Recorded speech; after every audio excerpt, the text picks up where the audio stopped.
आजिर ब्लॉगटी start है आमर प्रभुंक ठारू कारण आज थिला प्रभु श्रीकृष्णकर जन्मदिन। तो happy Janmashtami to all my YouTube family. तो ठाकुर पूजा सैला पर माँ को टिके गाधे पाधे रेडी करदेली। रेडी करी टिके अलता पिंधेदेली। सी अलता पिंधि सारा पर मुझे अलता पिंधेली।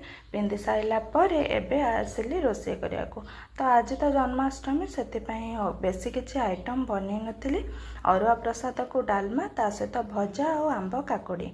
यापर संध्या बेला टिके ठाकुर दर्शन करने को जाइए। ठाकुर दर्शन कर वीडियोटा मु भूली जाइए। तो आसी सारा पर सिमेई बनी, सिमेई सहित मटर आलू तरकारी बनी। तो मटर आलू तरकारी रे बिना पियाज रसुण बनाई। तो से खाली अदा और जीरा बटा देइथिली। बटा दे पान मसला पत्र देकिना मटर आलू तरकारी बनी देइथिली। या सहित पूरी भी। तो फ्रेंड्स रही वीडियो भल लगे लाइक सब्सक्राइब कर।